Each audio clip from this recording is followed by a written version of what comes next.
Yeah, welcome everybody to another edition of Outside Looking In. My name is Bruce Negrin. We're talking about the issues that emanate from Montgomery County and beyond. It's been a long time. I shouldn't have left you without a strong show to step to. But guess what, yo? I've been busy. Been very busy. Between early May, and now it's all about youth sports. That's what today's show is going to be about as well, youth sports. And what about youth sports? I'm down on them. I'm down on it. I'm down on it all. Because let me tell you, youth sports have been corrupted.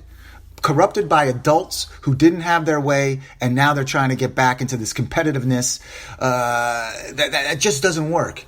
And before I go on, I want to preface that I am not about a participation medal. I am not about participation trophies or anything of that sort. You want someone to come in last place in a league? You know, I think that it's a learning lesson. But sometimes if you come in the last place in a league, you should not deserve a trophy. You should get a T-shirt just that says, thanks for playing Little League. Thanks for playing UMAC. Thanks for playing anything. But I've seen a lot of things lately that have driven me nuts. I'm 49 years old, and I'm not old enough to be a curmudgeon yet. I'm close, but I'm not old enough yet. I haven't crossed the Rubicon yet. But what I've seen in the past 30 years, 40 years from my youth to now, is a destruction of the youth sport culture. And what I mean by that, let's start with the pinnacle of this, the crux of the argument, is that there is a loss of freedom for creativity for youths. I'm sounding like my cousin Vinny, for youths. And you know what that loss is? It's because of the schoolyard. It's funny, I talked to my dad, who's 84 years old, and he talks about how he used to go down to the schoolyard, put his name in chalk, and then they'd play softball. You know, whoever was down there, they just played all day. They played softball, baseball, basketball, all this kind of stuff. You know, and they were on concrete, so it was softball. But they would go down there, and that's where they would hone their skills. And you know where people were telling them what to do right and do wrong? It was peer education. It was a peer group. There was no coach there saying, well, you must hit third base. You must know the fundamentals of this. You must do that. Don't swing like that. Guys and baseball is a bad example, but like basketball or hockey or even soccer, which, you know, I'm not a soccer fan by any means, but even so, it's like, you got to go up and down your wing. You got to throw it to the point guard, You know, the point guard. Hey, I'm 6'7", but I can dribble. Why can't I be the point guard? Well, you're too tall. You have to play with your back to the basket. You know what? In the schoolyard, nobody told you that. So what happened there is my dad's generation to my generation as a child, we used to go to the schoolyard. The schoolyard was a lot further away because he grew up in the city. I grew up in the suburbs. So what happens there? I got to ride my bike up to the schoolyard. After school, I brought my glove or my basketball or whatever. If there were kids there, I pulled it out and started playing. And I pretended like I was Dr. J or Magic Johnson or somebody like that. And the ball went off my shin. Hey, it's pickup. The person yelling at me is a guy named Mark Giordano. You know, so it's all right. We're best friends. He can yell at me. But what I'm saying there is there's no room for mistakes anymore. I was part of youth hockey down here, and now everybody's putting in forechecking systems and all this kind of stuff for 8-year-olds, for 7-year-olds. Let's talk about skill development. Let's let them have a puck and just goof around so they understand the freedom of what that's about. But the schoolyard was paramount to freedom, and the freedom of making mistakes, choosing teams, learning how to settle arguments. The schoolyard was paramount to kids being kids and to kids growing up. But today the schoolyard is closed. And you know why the schoolyard is closed? It's not locked up. When I was in New Rochelle up in New York State, yeah, it was locked up. There were a couple that were locked up. But now they're just overused. You cannot get on a schoolyard. You can't find a parkland that doesn't have a soccer game or a baseball practice, something organized. Why does everything have to be organized? Parents, relax. Send your kids out there on a bike. Go knock on a kid's door. Stop with the play dates. 49 years old. I'm a curmudgeon. I've already turned. I have kids that are too young for how old I am because I don't understand most of the generation that I'm dealing with. There are people out there. I don't want to do a broad base of saying that nobody gets it, but there are a lot of people who do get it, but there are much more who don't. There's overscheduling, and it just drives me nuts. The schoolyard is where everybody learns, and through sports is where you learned. You learned how to be a young adult. I don't want to say a man because there are girls out there now who can do just the same, but you learned how to be a young adult. You learned how to settle your scores. You learned how to pick teams. You learned that you might have to get better. If you're getting picked last all the time, nobody liked that. Hey, I was a really good baseball player.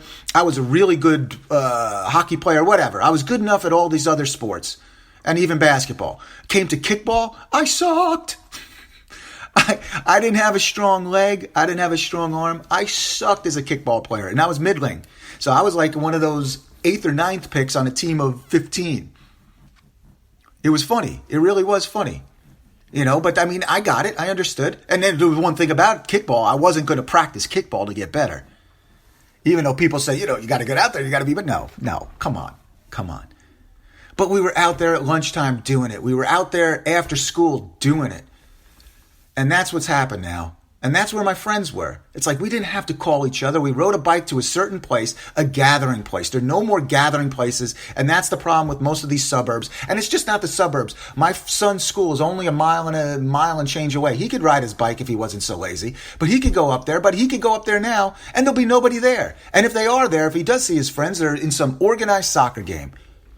I don't like it. I don't dig it. I don't get it. The basic tenets of what made, I'm not going to say, pretend like I'm Donald Trump here, made America great, but what made me, what made my friends, what made us a little unsensitized, unsensitive to each other, that we could take a joke, was at the schoolyard, is that we picked on each other a little bit. There's anti-bullying, snapping on somebody is not bullying. And I'm not a big bullier either. I don't believe in it either. And this Facebook and social media and all of this stuff makes bullying 24 hours. And that's what scares me. But that's a different show. It's a different topic. But if you can't make fun of your friends, if you can't say, yo, what outfit are you wearing, man? Did you get dressed? I mean, I sent my kid out the other day in high waters. He had floods on. I mean, he grew overnight. We're like, uh-oh. I turned to my wife. I was like, uh-oh, he's going to get killed at school. And I said, Ryan, anybody mention about your pants? He goes, nobody has mentioned anything. Were people being polite? Were they not smart enough to make a joke? Or is it, everybody's so nervous to say something to get sent to the principal's office? Outside Looking In show, it's all about digression. We digression. It's a different topics all over the place. But no, what I want to get back to now. So now let's go from the schoolyard where we have a loss of freedom. We got 15 minutes in this program, so that's why we're moving on these topics. But we go from a loss of freedom to where a kid could make a mistake dribbling a basketball or kicking a soccer ball or learn a game, learn things, learn how to play the game before he was taught the fundamentals, which was organized. But now let's go to organized. I'm in a baseball league right now, 9 and under youth baseball. And I coach third base. I shouldn't be coaching third base. The head coach should be coaching third base. But I believe in sportsmanship. And I'm not, you might say, oh, here you go, Bruce, you're going to be soft. No, sportsmanship, there's a difference between sportsmanship and competitiveness. You can go out there to win and still be a sportsman. Don't get the two mixed up. Competitiveness, I don't like people who, I like to win. If I'm playing hockey, men's league hockey or anything, I like to win. No doubt about it. I like to win. But if I'm playing a game of checkers, if I'm playing spades, yeah, I'd like to win. But if I'm playing checkers, if I lose, am I going to go to sleep feeling mad? Am I going to turn over the board? No, I'm not. I am not. But I guess it's because it's a physical aspect that I'm competitive at. But we go out there now, and we got 9 and under coaches who are so damn competitive that they're taking teams that our kids are trying to learn the game. 8 and 9 years old, I tell you. And this is when I started. I started in 2nd grade. So there's 2nd graders and 3rd graders out there, and maybe a 4th grader who's young. But it's not like they're world beaters. And if you get beat on the field by base hits, what can you do about it? If you get beat by guys hitting the ball over your head or through you can't tell kids to stop playing. But what you can do is tell kids to stop running. If a ball gets past the catcher after the 6th game in the year, then kids can run and steal bases and do all of this. So you get 9 runs, you get a walk because these kids can't pitch yet. So you're going against a group of a bunch of pitchers who can't pitch yet. So it's a walk, the guy gets on base. Then the next pitch is a ball, and it gets by the catcher. The guy goes to second base. The next pitch is a ball. The guy goes to third base. The next pitch is a ball. or maybe even a strike, but it gets by the catcher, he scores the run. And now you're saying, Bruce, well, you're the third base coach. Aren't you responsible for sending these guys or not? But let me tell you something, all right? There's more pressure being a third base coach in Little League Baseball than anything I felt in my job or even when I played the damn game. Because we got to win. We got to win. You got to send them. And you know why we got to send them? Because the tiebreaker for youth baseball, the tiebreaker, mind you, for youth baseball, if you have the same record, was run differential. Are you kidding me? Are you kidding me? So you're telling me, so my team can end up in second place or first place and get a better draw for the playoffs, I'm supposed to slaughter a team that really can't play 16-0, 22-6, 31-4? That's what I'm supposed to do? We have a playoff game coming up, right? And we were playing a team that was not as good as us, but they were trying, and I felt bad. But you know what? The kids can only pitch 3 or 6 innings in 2 games. So we need our pitchers. So it behooves us to end the game early, to do the mercy rule, to get to the mercy rule. Because I got to think about the 2 teams in front of us who killed everybody, who went out there and I'm not going to say that they didn't play like sportsmen, but the goal was to run it up. I looked at their scores, 17-2. Every game they played, except against a competitive team, was 17, 19, or 22-2. How much fun is that? You know what? If I'm at bat and I'm a kid, or even if I'm a parent of a kid at bat, I'm saying, don't run, because if you get 6 runs in an inning, that's the end. Don't take the bat out of my kid's hands.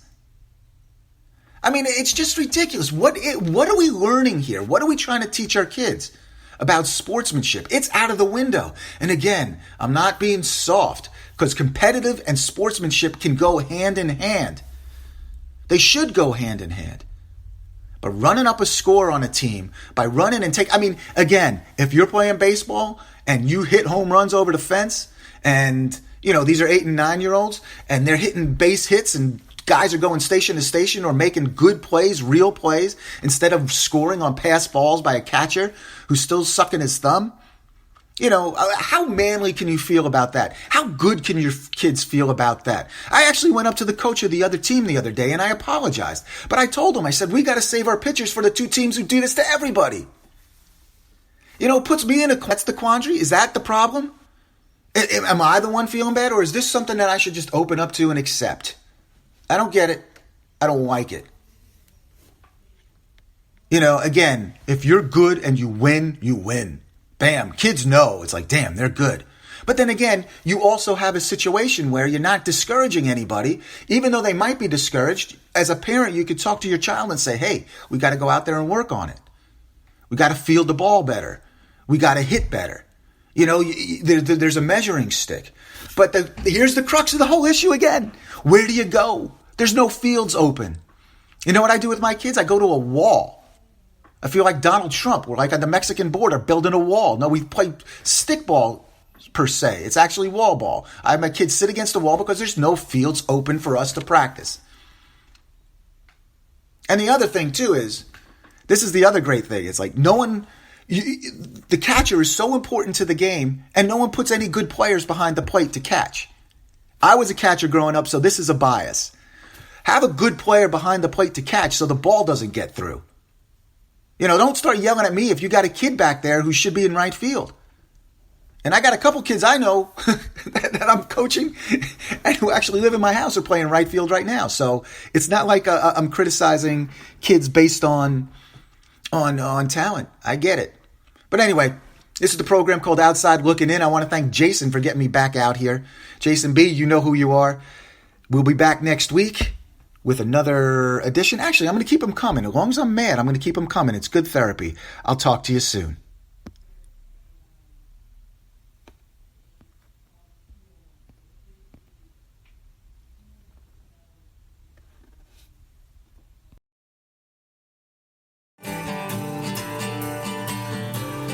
Ready to